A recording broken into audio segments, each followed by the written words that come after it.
El expresidente búlgaro Rumen Radev se perfila como ganador de las elecciones legislativas según los primeros sondeos a pie de urna.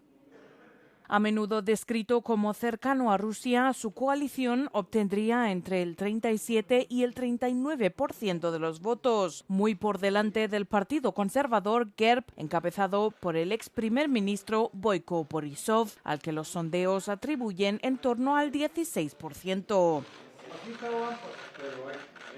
La postura política de Radev ha despertado gran interés internacional. Durante su mandato se opuso reiteradamente al envío de ayuda militar a Ucrania y fue muy crítico con las políticas de la Unión Europea en este ámbito. Ha sostenido a menudo que apoyar a Ucrania entraña el riesgo de arrastrar a Bulgaria al conflicto. También ha abogado por el diálogo con el presidente ruso, lo que ha reforzado su imagen de dirigente con simpatías hacia Rusia. La participación ha sido relativamente alta, por encima del 45%. Un hombre armado con un arma automática mató a 6 personas y se atrincheró dentro de un supermercado con rehenes en la capital ucraniana Kiev el sábado. El tirador fue abatido por la policía, según las autoridades. Al menos 14 personas resultaron heridas y han sido trasladadas al hospital. Los rehenes eran clientes y empleados del supermercado. Las unidades especiales de la Policía Táctica de Ucrania irrumpieron en la tienda tras fracasar los intentos de contactar con el hombre armado a través de un negociador, según declaró el ministro del Interior, Ihor Klimenko. El presidente ucraniano Volodymyr Zelensky afirmó que, trágicamente, uno de los rehenes fue asesinado. Las demás víctimas fueron asesinadas en la calle. El tiroteo masivo tuvo lugar en un concurrido barrio céntrico de la ciudad, frente a un bloque de apartamentos y a un centro comercial cercano. La policía no reveló el nombre del agresor, de 58 años, pero el presidente ucraniano Volodymyr Zelensky afirmó que había nacido en Rusia. El Servicio de Seguridad de Ucrania calificó los asesinatos como un acto de terrorismo. La Guardia Revolucionaria de Irán, que parece controlar las decisiones sobre el estrecho de Hormuz, afirma que el paso comercial sigue cerrado a pocos días de que finalice el alto el fuego temporal entre Irán y Estados Unidos. En contradicción con unas declaraciones del ministro de Exteriores iraní el viernes, en las que aseguraba que el estrecho estaba abierto mediante un corredor coordinado por Irán, la Guardia Revolucionaria señaló el sábado que ha vuelto a su estado previo de estricto control militar, mientras continúa el bloqueo estadounidense de los puertos iraníes. Sobre el terreno, el corresponsal de Euronews explica el impacto global del cierre de este punto estratégico. This passage is just 30 kilometers wide at its narrowest, yet around 20% of the world's oil and gas flows through it. There is no margin for error here. Negotiations have stalled, and as diplomacy slows, pressure on the water is increasing. Because what happens here will not stay here. The consequences will move through energy markets, through supply chains, and into the economies.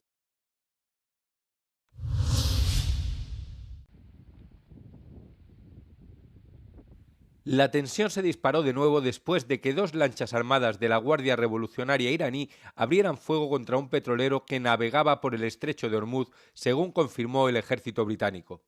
El incidente se produjo horas después de que Teherán anunciara nuevas restricciones en esta estratégica vía marítima.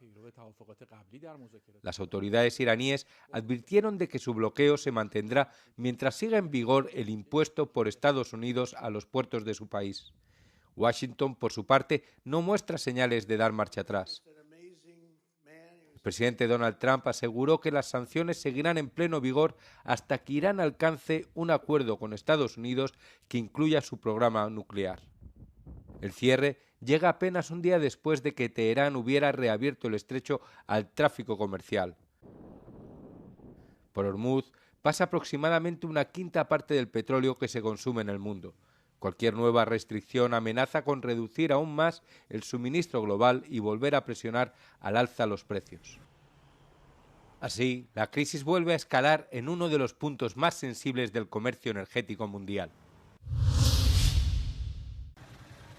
Este fin de semana se han formado largas colas de coches en el sur del Líbano debido al deseo de miles de locales de regresar a sus hogares durante el segundo día de alto el fuego de 10 días alcanzado entre Israel y Hezbollah. El presidente libanés, Joseph Aoun, afirmó el viernes que su país estaba a las puertas de una nueva fase y aseguró que el Líbano ya no es un escenario para las guerras de nadie. نقف جميعا أمام مرحلة جديدة هي مرحلة الانتقال من العمل على وقف إطلاق النار إلى العمل على اتفاقات دائمة تحفظ حقوق شعبنا ووحدة أرضنا وسيادة وطننا. Líbano se vio arrastrado al conflicto en Oriente Medio el pasado 2 de marzo, cuando el grupo Hezbollah, próximo al régimen de Teherán, atacó a Israel para vengar la muerte del líder supremo Ali Jamenei. Israel respondió lanzando andanadas de proyectiles contra Líbano y con una ofensiva terrestre. Hasta el momento han muerto casi 2.300 personas y millones se han visto desplazadas. El Papa León se dirige al santuario de Mama Moxima para rezar el rosario en este importante lugar de culto católico al sur de Luanda en su segundo día en Angola. Aunque hoy es el santuario católico más popular del país, su historia refleja el papel de la Iglesia Católica en el comercio de esclavos, incluidas las conversiones forzadas de personas esclavizadas y lo que algunos expertos consideran una falta de reconocimiento pleno y reparación por parte de la Santa Sede. A primera hora del día, el Papa León celebró una misa ante unos 100.000 fieles en las afueras de la capital y volvió a lanzar un mensaje de ánimo al pueblo angoleño. Denunció la explotación de una tierra rica en recursos minerales y de su población, que aún arrastra las cicatrices de una dura guerra civil tras la independencia. La parada del Papa en Angola es la tercera etapa de su gira por 4 países, que incluye Argelia, Angola y Camerún. Su último destino será Guinea Ecuatorial. En el corazón del Coliseo, entre las ruinas del parque arqueológico, la cosecha de aceitunas ya no es una imagen aislada. Aquí nació el proyecto Olio di Roma IGP, que reintroduce la agricultura en la ciudad, revalorizando 189 olivos como patrimonio cultural, simbolico y ético, che trasforma Roma in un paesaggio produttivo e monumentale. Ha cominciato il Parco del Colosseo, dove c'è una produzione di olio e a quel punto una mappatura degli uliveti che ci sono in città. Qui è un esempio tra questi. Stiamo recuperando 400 ulivi all'interno del Parco di Villa Glori, stiamo recuperando degli ulivi all'interno di Villa Chigi, ma ci sono anche degli ulivi che sono stati piantati chissà da chi all'interno di quartieri. En Roma, la naturaleza, la agricultura y la urbanización coexisten. Dentro del territorio municipal hay aproximadamente 2.200 explotaciones agrícolas. Este patrimonio la convierte de hecho en el municipio agrícola más grande de Europa. Su conexión con la historia no solo es evocadora, sino también sustancial. Roma ha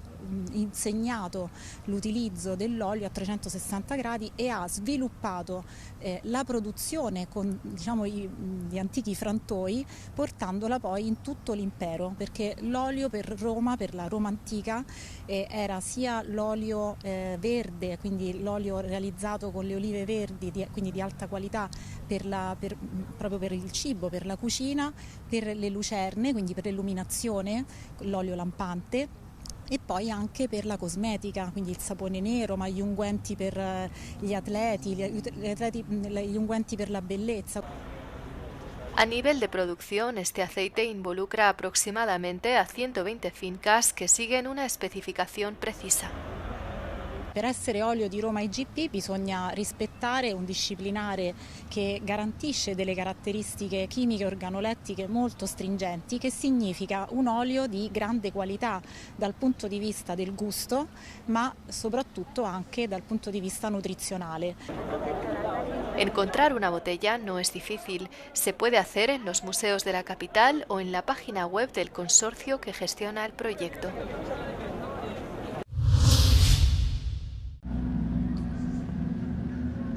¿A qué hogar perteneces? Esta es la pregunta que plantea la artista visual y cineasta hispanolusa Ana Pérez Quiroga, cuyo nombre da título al documental centrado en su madre. 4 años, nada. Trasladada desde España a la Unión Soviética cuando era niña como consecuencia de la guerra civil, acabó escapando de un conflicto bélico para enfrentarse a otro, la Segunda Guerra Mundial. A dormir abajo, y era muy oscuro. Separada de su familia y de su patria, no regresó a España hasta la edad adulta, tras la muerte de Stalin. Não me recordo nada. Fala pouco, mas quando fala, nunca, desde que me lembro, nunca nos passou uma ideia que isto fosse um trauma. Antes, pelo contrário. Eu sempre senti que era até uma aventura. E eu falo disso no filme. Yo siempre achei que aquilo era una gran aventura. El paso del tiempo, la relación madre-hija y el sentido de pertenencia a los diversos lugares y culturas donde vivió la madre de Ana son temas que recorren toda la película. De la más completa salud. Os rogamos a las dos que no podéis, nos podéis en contacto. Las vendimias en la casa familiar sirven aquí como metáfora. O filme fala de uma coisa que é o tempo. E por isso nós filmámos 2 vindimas, 2 anos seguidos de vindimas. E esse tempo cronológico interessa-me, que se perceba que o filme tem a ver com essa ideia de tempo. Mas também tem a ideia que está subjacente, que é também a fratura, não é? A quem pertencemos e em termos de identidade. ¿De qué casa eres? Se estrenó mundialmente en el Festival de Documentales de Tesalónica el año pasado y llega a las pantallas de varias ciudades portuguesas este jueves 16 de abril. É esta terceira criança.